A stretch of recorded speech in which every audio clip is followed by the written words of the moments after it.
Estamos de volta para o último bloco do Opinião em Debate aqui na MultiTV, canal 7 da Via Cabo.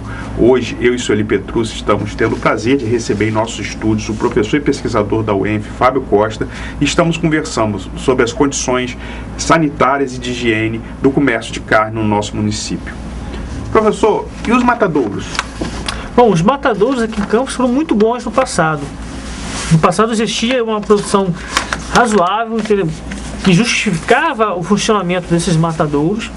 E hoje em dia, pela valorização da terra, pela falta de incentivo dos produtores, a produção de animais para o abate vem diminuindo cada vez mais.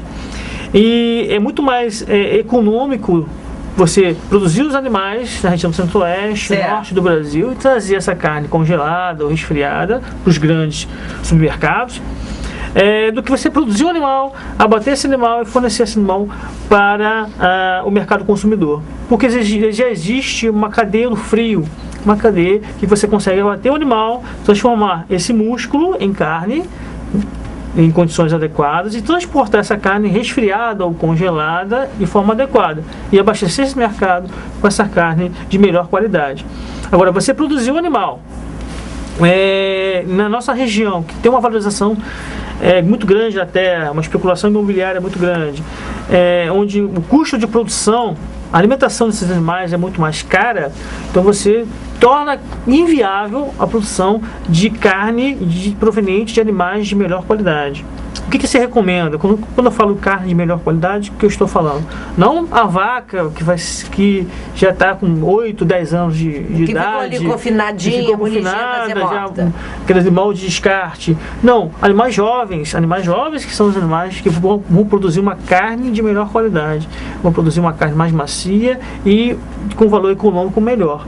Então esses animais são produzidos nessa região e fornecem essa carne para o mercado consumidor dos grandes centros urbanos, e aqui em Campos está crescendo também o consumo dessa carne armazenada adequadamente, produzida de forma Então hoje quase não se abate animal. A produção é muito pequena, muito baixa. Os matadouros que ainda existem aqui em Campos funcionam esporadicamente, abatendo animais razoáveis, de qualidade razoável, para atender mercados locais. Aí me cabe uma pergunta.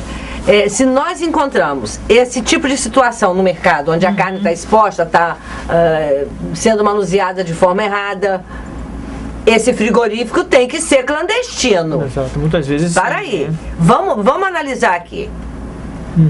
Se há um segmento, a regra oficial é que a carne deve estar assim, assim, assim. E aí você chega lá no mercado municipal, a carne está exposta, o atendente está com uma luva que já atendeu 300 e aí pega. Então esse abatedouro é clandestino. Nós temos provavelmente. Nós temos um abatedouro municipal que possa atender pequenos produtores que queira ir abater e comercializar. Existia em São Fidélis um matadouro municipal que foi interditado. Em Campos já não temos. Não temos nenhum matadouro municipal. Aí fica a pergunta. Da Barra, né? Sim, mas fica a pergunta no ar. Como é que o poder público permite aquela carne sendo vendida daquele jeito no mercado, se nós não temos um abatedor oficial? E aí é uma carne sem certificação nenhuma, como essa Ela que a não gente tem, viu não. no vídeo, né? Exatamente. Se for uma carne proveniente de abate clandestino, não tem nenhuma fiscalização. É isso, então lá no mercado municipal fica claro e transparente para todo mundo que é um abatedouro clandestino e que ninguém sabe a procedência disso. É verdade. Muitas vezes você tem uma carne que tem controle higiênico-sanitário nenhum. Sem nenhum cuidado com eu estou reforçando isso para que fique um alerta para quem está nos assistindo agora.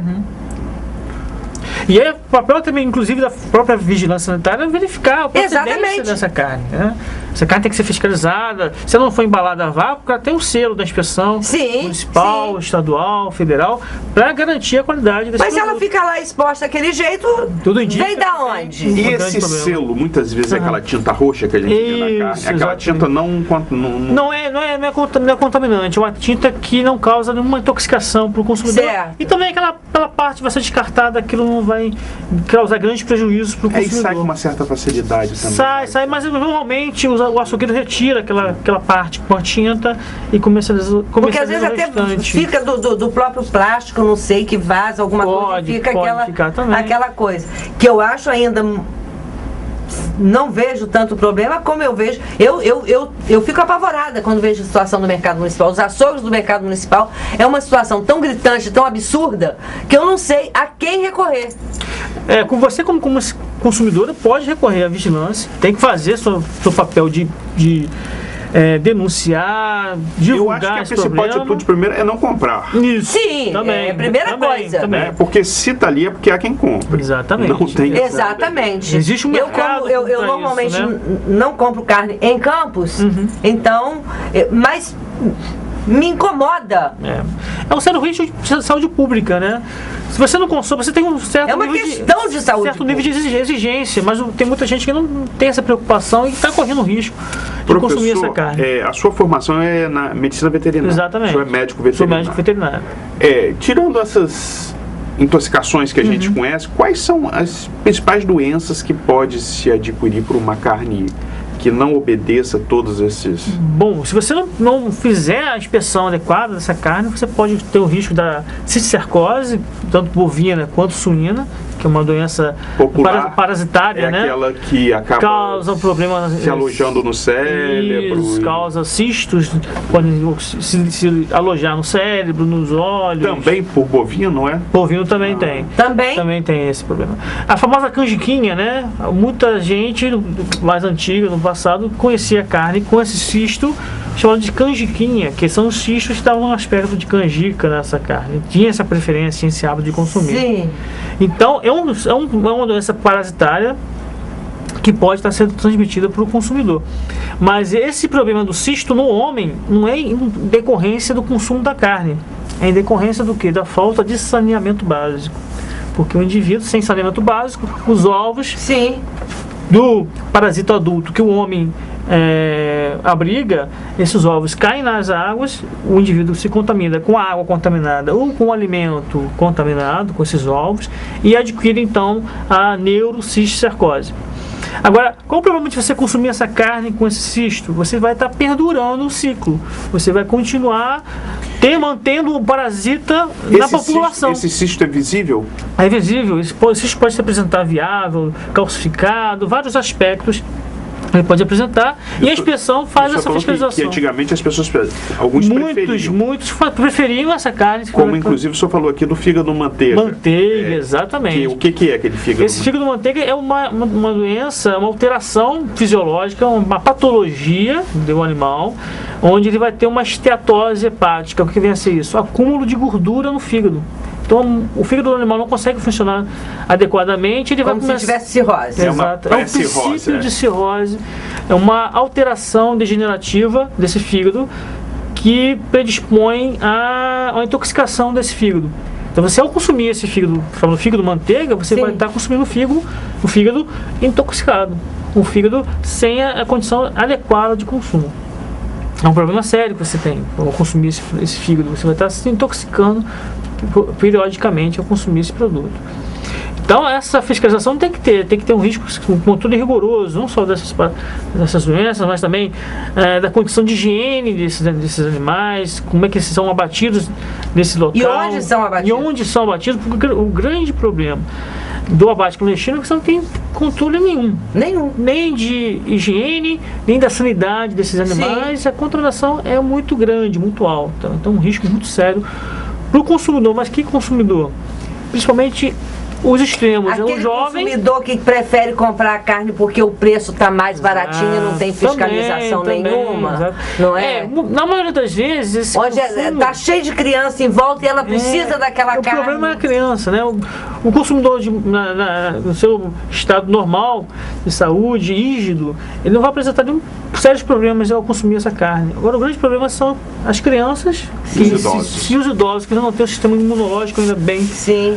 As crianças que não têm numa população mais desnutrida, aquilo também, sem dúvida, né? O organismo já está bem debilitado e não consegue se proteger dessa contaminação presente no alimento. Pode causar até a morte em alguns casos. Sim. Professor, a gente falou aqui um pouco da carne, falamos um pouco dos embutidos. Sim. E chegou até a falar do embutido defumado. Agora, a carne salgada, chamada sal presa, ela não precisa de tanta refrigeração. Não, era Mas antigamente. Mas deve haver alguns cuidados com essa ela. carne, popularmente como sal preso, era o charque, né? Isso. Carne salgada e seca. Isso. Tinha uma umidade menor. Hoje em dia, quando você vai numa açougue, no supermercado, você não encontra mais o charque. Não. Você encontra o jerca de bife, que é uma carne que, além de ser salgada, ela tem uma umidade maior e ela é curada. Ela vai apresentar uma coloração mais avermelhada. Isso. Diferente do charque, do passado, que você tinha esse problema. Então, ela não precisa ter uma refrigeração. Porém, a carne salgada que você encontra no mercado, ela deve estar embalada a vácuo. Porque mesmo não tendo refrigeração, a embalagem a vácuo protege essa carne da contaminação, da poeira, dos insetos, dessa E contaminação aquela externa. que não está, muitas vezes a gente vê isso até no supermercado, Você não pode, é só. não é recomendado. Aquelas carnes para feijoada que você vê Sim, tudo. salgados, né? Mas sem estar Expostos. embalado. O problema sério é você ter uma contaminação ao manipular esse produto. É porque ela fica ali exposta, a pessoa chega e vai pegando. Exato, tem um contato maior, Certo. manipulação. Então, o que eu sugiro, que eu recomendo, que essas carnes sejam, pelo menos, servidas, sejam bem cozidas, bem preparadas, para evitar essa contaminação. Bem escaldadas, para você minimizar esse O risco. ideal seria até você comprar com um pouco de antecedência, dar uma congelada na sua casa e depois cozinhar bem. Congelar não vai ter tanto problema. Não. O congelamento ele não vai diminuir essa contaminação. Porque o frio, ele apenas estabiliza essa contaminação microbiana. Sim. Então, quando você congela, não tem problema. O congelamento é importante, sim. No caso da cisticercose, você não precisa congelar a carne, mas você resfriando essa carne, dependendo do cisto, você pode inativar esse cisto. É um tratamento para carne com cisticercose, carne E aí bovina. depois você dá aquele choque térmico. Depois cozinhar bem. Aí você cozinha, faz o preparo adequado, aí você pode consumir essa Quer carne. dizer que carne sem problema. mal passada É um perigo. Dependendo da origem dessa carne, da manipulação dessa carne, você tem que tomar um cuidado rigoroso. E outro cuidado também deve se ter com relação à carne moída. É. Muitas vezes você vai consumir. Muita gente prefere consumir a carne moída porque vai ser moída na hora. Mas muitas vezes o moedor de carne Já tá não sujo. é higienizado. É isso aí, já tá sujo. Você tem uma Então contaminação não adianta você cruzada. escolher a carne, quero essa, vai passar ali, mas Fica um o dia moedor inteiro. tá sujo, Isso é um dia problema inteiro. não só de contaminação, mas também de alergia. Porque Exatamente. muitas vezes o indivíduo é alérgico a determinada Exato. carne e compra outra, mas Exatamente. Pode ter um problema mais sério, né? Então, o problema grande da carne moída é essa. Você pode tentar minimizar isso preparando essa carne na panela de pressão. Você tem uma temperatura maior. E o outro problema da carne Diminui a moída também, que é por contaminação. ela estar bem moída, Isso. a área de É contaminação muito é bem maior. maior. Né? Exatamente. E não há o menor cuidado. Eu volto ao mercado municipal, não há o menor cuidado. Fica aquela máquina exposta lá, aquela bandeja aberta. O dia inteiro, né? Exatamente. Então é importante que, inclusive, o consumidor exija que seja moída na hora. Ele escolha a carne, Sim, peça. uma alternativa seria isso. Agora você tem que tomar cuidado também com o equipamento. Sim. Ele Evitar- pode escolher aquela carne bonita, maravilhosa ali, mas vai pro moedor que tá sujo, vai ver que do dia anterior Exato. ou já Às fez. vezes não foi nem higienizado. Né? Exatamente. Olha, Então o risco continua. Existindo. Infelizmente, nosso tempo acabou. Nós chegamos ao final do programa de hoje. Eu e Sueli queremos agradecer ao nosso convidado, professor pesquisador Fábio Costa, da UENF, né, do Laboratório de Tecnologia dos Alimentos, e falar que a gente está sempre à disposição aqui da universidade para conversar sobre esses projetos de extensão, porque isso é muito importante, inclusive, para a Sem dúvida, população. sem dúvida. E queremos agradecer principalmente a você que nos prestigiou com sua audiência, nos recebeu aí na sua casa. Continue aqui com a gente, com a nossa programação na Multi TV, canal 7 da Via Cabo.